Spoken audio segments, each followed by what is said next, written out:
Assalamualaikum warahmatullahi wabarakatuh. Perkenalkan, nama saya Maulina, biasa dipanggil Lina, dengan NIM 2243025825. Di sini saya ingin menjelaskan tentang gangguan bipolar untuk memenuhi mata kuliah pendidikan anak berkebutuhan khusus. Oke, apa sih bipolar ini? Nah, jadi gangguan bipolar adalah kondisi mental dengan perubahan suasana hati yang ekstrim nih. Dari yang sangat bahagia atau mania hingga sangat sedih sampai yaitu depresi. Apa sih gejala umumnya? Nah, jadi biasanya gejala umum bipolar ini yang pertama, sering marah tiba-tiba atau sangat gembira tanpa ada sebab jelasnya. Yang kedua, tidur sangat sedikit tetapi tetap penuh energi. Yang ketiga, bicara cepat dan sulit dihentikan. Yang keempat, melakukannya tindakan berisiko. Yang kelima, merasa sangat sedih atau putus asa secara tiba-tiba nih, tidak ada sebab akibatnya, tiba-tiba langsung berubah begitu. Jadi langsung ke apa sih ini perbedaan mood mania sama depresi itu tadi. Nah, jadi mania ini sangat aktif, seperti bicara cepat, impulsif, kurang tidur. Nah, kalau depresi itu seperti lesu, tidak semangat, berasa tidak berharga, tidak merasa dirinya tidak menarik, seperti itu. Yang selanjutnya, jenis-jenis gangguan bipolar. Jadi jenis-jenis gangguan bipolar itu ada 4. Yang pertama ada bipolar 1. Nah, di sini episode mania berat bisa disertai depresi. Yang kedua ada bipolar 2 atau biasa disebut hipomania. Itu sudah sama depresi berat juga. Yang ketiga ada kilotentimik. Jadi ini perubahan suasana hati ringan.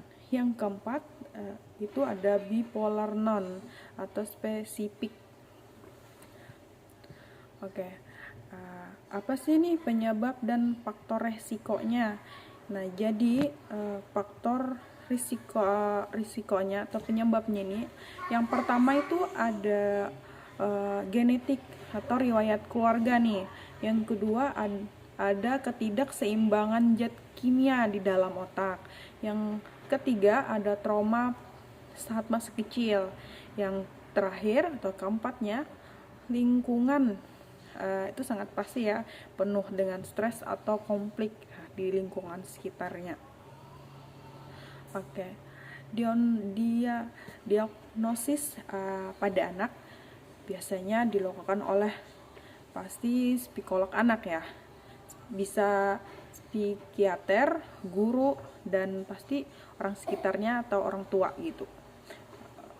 Jadi perlu observasi jangka panjang nih, dan pastinya ada wawancara penyeluruhan untuk mengetahui nih diagnosis kepada orang yang mempunyai gangguan bipolar.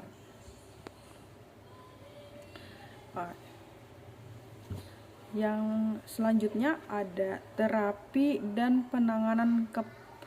penanganannya kepada anak maupun yang pasti orang yang mempunyai gangguan bipolar. Yaitu yang pertama ada CBT dan terapi bermain atau play therapy. Yang kedua yang pasti ada obatnya, penstabil mood ya, atau oleh dokter spesialisnya. Yang ketiga, ada dukungan yang pasti itu sangat mempengaruhi, yaitu ada dukungan keluarga dan kerjasama di sekolahnya itu. Dalam bipolar, apa sih peran penting peran orang tua atau gurunya? Nah, jadi peran dalam orang yang mempunyai gangguan bipolar tuh, orang sekitar tuh sangat mempengaruhi ya, sangat penting sekali peran pentingnya, apalagi peran orang tua. Dan kalau bisa di sekolah itu biasanya ada peran gurunya. Nah, jadi orang tua ini yang pasti itu menjadi pendengar, membangun rutinitas, dan tidak menyalahkan anak. Kalau untuk gurunya ya pasti ada pendekatan individual, sesuai itu ada penyesuaian tugas, hindari hukuman kelas. Jadi kita harus punya tindakan yang lebih bisa diterima oleh anak itu. Oke. Dalam bipolar itu biasanya ada sih kayak kita tuh mitos, fakta nggak sih ini, benar nggak sih ini bipolar atau bukan gitu. Biasanya kalau mitosnya itu anak bipolar itu nakal. Nah, itu nggak semua anak nakal itu dia mempunyai penyakit bipolar atau gangguan bipolar itu. Nah, faktanya itu yang benar adalah anak mengalami gangguan mood. Nah, jadi moodnya itu bisa berubah-ubah. Itu faktanya. Nah, yang kedua, ada mitos kedua itu hanya orang dewasa. Nah, jadi bipolar itu tidak hanya bisa kepada orang dewasa, tetapi juga kepada anak-anak. Nah, faktanya itu anak-anak juga bisa terkena tadi. Nah, jadi gak harus orang tua bahwa dia tuh bisa kena gangguan bipolar, karena faktanya anak-anak yang bisa terkena juga. Nah, yang ketiga itu ada tidak bisa sembuh. Nah, itu mitos ya, bahwa gangguan bipolar itu tidak bisa sembuh. Jadi faktanya itu dapat dikontrol dengan terapi. Nah, dengan terapi secara berlahan, gangguan bipolar itu bisa berangsur-angsur berkurang seperti itu.